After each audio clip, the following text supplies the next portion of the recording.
وسلم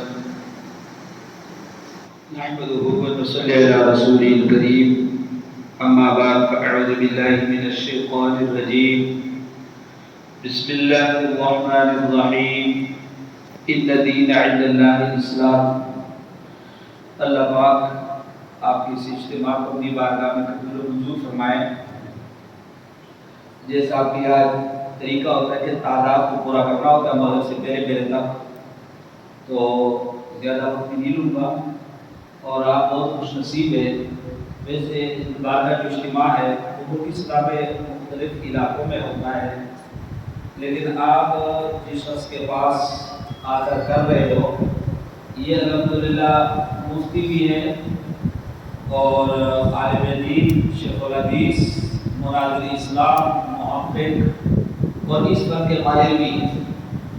تو ویسے بھی آپ کے چہروں سے معلومی اور کافی ماشاء اللہ سب علماء اور اپنے علاقے کے مشائخ اور بڑے بڑے مشائخ کے سلسلہ بھی یہاں تشریف لائے ہوئے ہیں. اولیاء اللہ کے ماشاءاللہ وہ بھی یہاں تشریف لائے ہوئے ہیں. 32 کے قریب علماء ہیں جی، ماشاءاللہ 32 کے قریب علماء ہیں اور یہ بہت ہی ماشاءاللہ مفتی صاحبان علماء کرام 32 کے قریب. ظاہر بات ہے علماء کو سمجھانا، مفتی اکرام کو سمجھانا لوگ کہتے ہیں کہ مشکل ہے اور میں سمجھتا ہوں بہت آسان ہے. تقریباً 14-15 قرہ حضرات ہیں اور باقی مفتی حضرات. مفتیوں میں بیان کرنا مشکل ہوتا ہے، اس کے لیے آسان ہے اس لیے کہ ان کے پاس پہلے سے سب کچھ موجود ہے. یہی وجہ ہے کہ ہمارے یہاں جو مرکز ہے اس کا نام ہم نے رکھا ہے ریفارمنگ سینٹر. ریفارمنگ سینٹر کا معنی ہے یعنی تراشی و مزید تراشی، بنے ہوئے پروگرام مزید بنانے کا طریقہ سیکھا. اس میں ہمارے یہاں 110 علماء آئے ہوئے تھے. وہ تو ذرا الگ نوعیت کا پروگرام ہے، مذاکرہ. تو الحمدللہ آپ کا آنا اللہ اپنی بارگاہ میں قبول اور منظور فرمائے.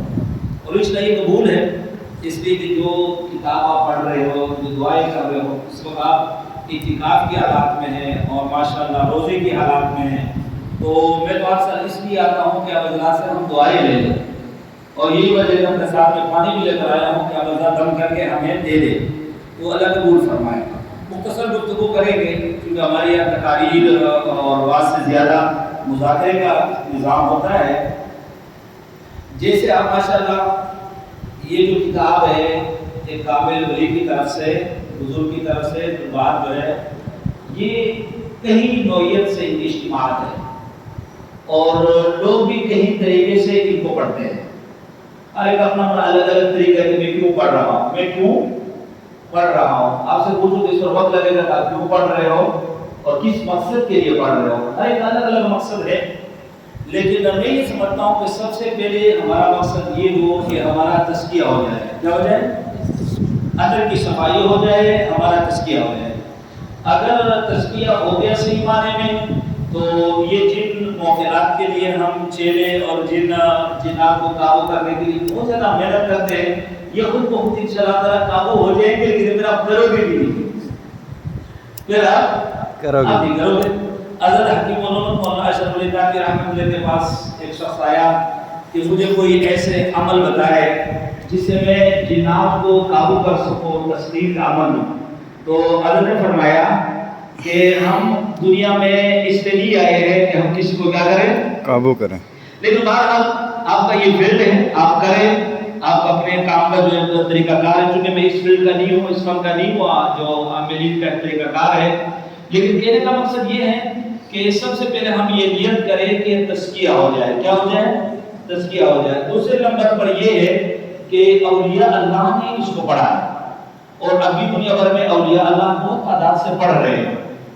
تو اللہ پاک ان تمام اولیاء اللہ کے فیض و برکات ہمیں عطا فرمائے.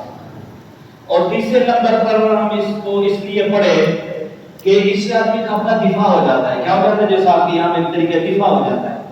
تو اسی طرح جیسے جنات سے، موکلات سے دفاع ضروری ہے، اسی طرح اس وقت اسلام کا دفاع بھی بہت زیادہ ضروری ہے. اگر اسلام کا دفاع ہو گیا اس وقت تو انشاءاللہ تعالیٰ پھر موکلات اور جنات سے بھی دفاع کیا ہو جائے گا؟ ہو جائے گا. تو اب اسلام کا جو دفاع ہے، اسلام کی جو خدمت ہے، اس کی بھی الگ طریقے ہیں. اللہ کے انداز سے لوگ دنیا میں کر رہے ہیں، اللہ تبارک و تعالیٰ سب کو کامیابی عطا فرمائے۔ ان میں ایک طریقہ یہ بھی ہے کہ اس وقت اگر آپ دیکھیں دنیا بھر کے کافروں کا جو اعتراضات ہے، جو اشکالات ہیں، وہ براہ راست رسول اللہ صلی اللہ علیہ وسلم پر ہیں۔ رسول اللہ صلی اللہ علیہ وسلم کے ایک ایک احادیث کو، ایک ایک طریقے کو، آپ کے سیرت کو مشکوک بنانے کے لیے وہ محنت کر رہے ہیں، اور اس محنت کے لیے انہوں نے ہمارے نوجوانوں کو بھی استعمال کیا ہے۔ اس وقت سوشل میڈیا کے ذریعے سے آپ دیکھیں جو مصیبت ہے، تو اس میں کہیں ہمارے اپنے لوگ بھی اس طرف کیا ہے، خرابی کی طرف جا رہے ہیں۔ تو اب آپ عاملین، آپ کاملین، آپ علماء، ہم سب کی یہ ذمہ داری ہے اس وقت امت مسلمہ کے نوجوانوں کو ہم سنبھالیں۔ وہ آپ اگر آپ یہ کہہ دیں کہ میں عملیات کے ذریعے سنبھال رہا ہوں، یہ بھی مبارک اچھی بات ہے، سنبھالیں۔ اگر آپ کا کہنا یہ ہے کہ میں مدرسے کے ذریعے سے سنبھال رہا ہوں، یہ بھی بہت اچھی بات ہے۔ آپ کسی طریقے سے ان کو سنبھالا جائے، لیکن صحیح طریقے سے۔ لیکن بعض وقت یہ ہوتا ہے کہ ان کو سنبھالتے سنبھالتے ہم خود جو نظر آگے نکل جاتے ہیں، اس کا بھی خیال رکھیں۔ جب جنسیت کے پاس پیسے آتا ہے، مال دولت، لوگ، شاگرد، مریدین اور بہت زیادہ شہرت، تو پھر اپنا آپ کا بھی کیا ہو جاتا ہے، بھول جاتا ہے۔ اس لیے ہمیں بھولنا بھی اپنا آپ کو نہیں، اپنے حدود میں ہمیں رہ کے کام کرنا ہے۔ تو اسی دفاع اسلام کے حوالے سے میں نے جو تھوڑا سا مختصر اس پر کام کیا ہے، رسول اللہ صلی اللہ علیہ وسلم کی صداقت، حقانیت کو سابقہ کتابوں سے ثابت کرنا، اور رسول اللہ صلی اللہ علیہ وسلم کی حقانیت یعنی بشارات وہ تورات میں بھی موجود ہے، انجیل میں بھی موجود ہے، زبور میں بھی موجود ہے، اور یہ امت کی جو پرانی کتاب ہے اس میں بھی یہ موجود ہے۔ اور کل ہی علامہ ابن القیم رحمۃ اللہ کی کتاب میں پڑھ رہا تھا، تو وہاں حضرت عمر رضی اللہ تعالیٰ عنہ فرماتے ہیں کہ میں اس سے بہت خوش ہوتا ہوں کہ قرآن کی حقانیت وہ تورات سے بھی ثابت ہے۔ تو ہمارا بھی ہم لوگوں کا تحریک و تجربہ کا یہ طریقہ ہے کہ دین اسلام ثابت ہے، یہ تورات اور زبور انجیل کا محتاج نہیں ہے۔ لیکن ان لوگوں کو قریب کرنے کے لیے اگر یہ فن بھی آپ سیکھیں تو یہ ہم کے لیے بہت بہتر ہوگا۔ اب راست انجیل سے، تورات سے، زبور، آپ اندازہ لگائے کہ میرے پاس اس وقت جو بائبل ہے وہ تقریباً کوئی 8 کے قریب زبانوں میں ہے، یعنی عبرانی زبان میں میرے پاس ہے۔ عبرانی میں شاید بات کی سطح پر ممکن ہے کسی کے پاس ہو، اور اس کی وہ اب دیکھیں کہ حیران ہو جائے گی کہ ادھر سے پڑھو ادھر سے پڑھو، حضرت وجیز بارہ۔ تو کہنے کا مقصد یہ ہے کہ یہ سارے ایک بات کو اللہ اپنے دربار میں قبول و منظور کرے، لیکن ایک خدمت وہ ہے جس کا ہمیں ثواب ملتا ہے۔ کیا ملے گا؟ ثواب ملتا ہے۔ ایک خدمت وہ ہے کہ اس میں اسلام کا دفاع ہوتا ہے۔ کیا ہوتا ہے؟ تو ایک خدمت وہ ہے کہ ہمیں ثواب مل جائے، یہ ہم کر رہے ہیں ماشاءاللہ، یہ جگہ جگہ مسلمانوں نے شروع کیا ہے۔ لیکن ساتھ میں یہ ہے کہ وہ خدمت ایسی ہو کہ اسلام، قرآن مجید، انبیاء علیہ السلام، صحابہ کرام، اہل بیت، اولیاء اعظام، ان کا دفاع بھی ساتھ ساتھ ہو جائے، یہ بھی کیا ہے، یہ خدمت بھی ضروری ہے۔ تو اس مختصر وقت میں اس حوالے سے ایک کتاب کا سامنے میں تعارف کرنا چاہوں گا۔ یہ میرے پاس کتاب ہے انجیل برنباس، یہ ہے انجیل برنباس۔ انجیل برنباس کیا ہے؟ انجیل برنباس حضرت عیسیٰ علیہ السلام کے جو 12 حواری ہے، جو 12 صحابہ ہیں، 12 صحابہ میں سے ایک خاص حواری، خاص شاگرد وہ برنباس ہے۔ وہ کون ہے؟ برنباس کا جو نام ہے وہ یوسف ہے۔ نام کیا ہے؟ نام یوسف ہے۔ برنباس اس لیے کہتے ہیں کہ یہ بہت زیادہ تبلیغ کا کام کرتے ہیں، لوگوں کو عیسائی بنانے میں بہت محنت کرتے تھے۔ تو برنباس کا ترجمہ ہے نصیحت کا بیٹا۔ یہ جو موجودہ بائبل ہے، رسول کی اعمال کی کتاب ہے، اس میں بھی برنباس کے بارے میں بہت فضائل لکھے گئے۔ برنباس کی بہت زیادہ عظمت ہے۔ برنباس کو اس وقت کے 11 جو شاگرد تھے انہوں نے نصیحت کے بیٹے کا لقب دیا ہے۔ تو اب یہ جو برنباس ہے، انہوں نے یہ انجیل تحریر کی ہے، اور یہ رسول اللہ صلی اللہ علیہ وسلم کے آنے سے 75 سال پہلے کی انجیل ہے۔ لیکن اب کیا ہے کہ عیسائیوں نے دنیا سے ان کو گمانے اور ختم کرنے کی بہت زیادہ کوشش کی۔ کیوں کوشش کی؟ اس لیے کہ کہ اس انجیل کے اندر واضح طور پہ رسول اللہ صلی اللہ علیہ وسلم کی بشارات موجود ہے۔ عیسیٰ علیہ السلام فرماتے ہیں کہ میرے بعد نبی آئے گا، اس نبی کا نام محمد صلی اللہ علیہ وسلم ہے۔ تو یہ کیسے میرے اپنے عیسائی کو یہ برداشت ہو؟ اسی طرح اسی انجیل برناباس کے اندر یہ ہے، حضرت عیسیٰ علیہ السلام سے پوچھا گیا کہ آپ کے بعد جو نبی آئے گا کیا اس کے بعد بھی نبی آئیں گے؟ تو عیسیٰ علیہ السلام نے جواب میں فرمایا اس کے بعد خدا کی طرف سے بھیجے ہوئے سچے نبی کوئی نہیں آئیں گے۔ رسول اللہ صلی اللہ علیہ وسلم کے بعد کوئی سچے نبی کوئی نہیں آئیں گے، مگر جھوٹے نبیوں کے بڑی باری تعداد آئے گی۔ تو اب اس لیے اس کو دنیا سے غائب کیا گیا ہے کہ اگر یہ دنیا کے سامنے آ جائے تو آپ کی عیسائی ختم ہو جائے گی۔ عیسائی کیا ہو جائے گی؟ ویسے بھی میرا کہنا یہ ہے کہ اس وقت دنیا میں کوئی عیسائی نہیں، یہ جتنے کے جتنے یہ پولوس ہے، یہ صرف پال کا اولاد ہے۔ اور پولوس کون تھا؟ پولوس کو سمجھنے کے لیے مسلمانوں میں ایک شخص پیدا ہوا، عبداللہ بن وہ جو منافق تھا، اسی طرح یہ بھی ان کے یہاں پیدا ہوا، ان نے پوری عیسائی کو خراب کر دیا، پوری عیسائی کو۔ اب جو موجودہ عیسائیت ہے یہ پولوس کے طریقہ پر ہے، جو چار اناجیل ہے، متی ہے، یوحنا ہے، مرقس ہے، لوقا ہے، یہ جو چاروں کے چاروں ہیں یہ پولوس کے تعلیمات کے بعد کی لکھی ہوئی ہے۔ اور یہی وجہ ہے کہ پولوس چونکہ یہودی تھا، جب وہ آیا عیسائی بننے کے لیے، حالانکہ عیسائی کو بہت نقصان پہنچایا ہے، تو 12 میں سے جو 11 تھے انہوں نے قبول نہیں کیا۔ برناباس چونکہ ایک درد سے کرمت آدمی تھا، انہوں نے کہا کہ چلو اس کو قبول کر رہے، ان کو قبول کر کے اور پھر باقاعدہ جو ہے نا وہ اپنے جگہوں پہ لے جا کے دونوں جا کے لوگ عیسائی بناتے تھے۔ لیکن ایک دم ایک دوسرے کا اختلاف ہو گیا، کیا ہو گیا؟ اور اعمال کی کتابوں میں کی اختلاف ہو گیا۔ اور کل ہی میں نیا کتابیں منگوایا ہوں، تاریخ بائبل، اس کے اندر لفظ لکھا ہو کہ جھگڑا ہو گیا۔ کیا ہو گیا؟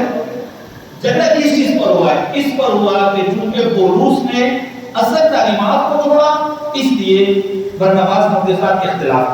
تو اسی طرح اس انجیل میں برناباس میں عیسیٰ علیہ السلام کی اصل تعلیمات کافی موجود ہیں۔ اس میں یہ ہے کہ عیسیٰ علیہ السلام اللہ کا بیٹا نہیں، اور اس میں یہ بھی ہے کہ رسول اللہ صلی اللہ علیہ وسلم وہ اسماعیل کی اولاد میں ہے، کیونکہ آپ کو پتہ ہے کہ یہودی عیسائیوں کے یہاں ذبیح جو ہے وہ اسماعیل کی، وہ اسحاق ہے، اور انہوں نے لکھا کہ نہیں اسحاق بھی اسماعیل ہے۔ اگرچہ اس وقت یہ قانون ہوتا تھا کہ جو یوں کہہ دیتا کہ اسماعیل ذبیح ہے ان کو سزائیں دیتے تھے، تو انہوں نے کہا کہ میں سزا سے نہیں ڈرتا ہوں، جو ذبیح ہے وہ اسماعیل ہے، وہ اسحاق نہیں۔ اسی طرح آپ دیکھیں صفحہ یہ فصل 39 ہے، فصل 39 ہے اور آیات ہے 14۔ پر جب آدم اپنے پیروں پر کھڑا ہوا تو اس نے آسمان میں ایک تیری سورج کی طرح چمکتی دیکھی، جس کی عبارت یہ کہ لا الہ الا اللہ محمد رسول اللہ۔ سبحان اللہ۔ بے شمار بشارات ہے۔ اب پوچھنا چاہیں گے کہ آپ نے اس پر کیا کام کیا ہے؟ وہ اس طرح ہوا ہے کام کہ جو اردو میں انجیل برناباس تھی، ماشاءاللہ وہ ہماری یہاں دستیاب تھی، لیکن وہ حواشی کے ساتھ ہے۔ میں نے جو اس پر کام کیا ہے تو یہ جو برناباس ہے یہ جو اردو ایڈیشن ہے وہ ہے 1910 کا 1910 کا جو اردو ہے وہ ترجمہ ہے عربی سے، جو عربی ہے وہ 1908 کا ہے، جو عربی ترجمہ ہے وہ انگریزی سے ہے، وہ 1907 کا ہے۔ تو میں نے تینوں اناجیل کو ایک ساتھ کر دیا۔ یاد دیکھیں یہ انگریزی والا بھی مکمل سے موجود ہے، عربی والا مکمل موجود ہے، اور اردو والا بھی مکمل موجود ہے۔ تو یہ کیسے کام ہوا ہے؟ دیکھو ہم تو اپنے تقاریروں میں کہتے ہیں نا کہ ہمارے نبی صلی اللہ علیہ وسلم کا تذکرہ انبیاء نے بھی کیا ہے، حدیث تو یہ کہتے ہیں، لیکن حدیث اگر یہ پوچھیں کس کتاب میں ہے کیا ہے، اس کے تھوڑا تحقیق کی بھی ضرورت ہوتا ہے۔ کیا ہوتا ہے؟ اب یہ مذاکرہ خبر، اب آپ اس حوالے سے کچھ پوچھنا چاہیں تو پوچھ سکتے ہیں، چونکہ اگر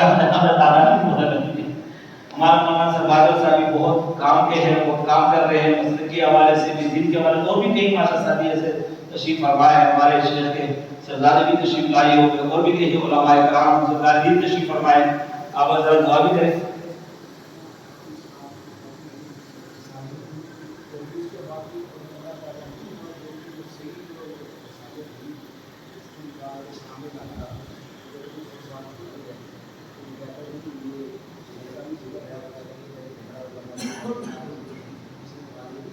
جزاک اللہ۔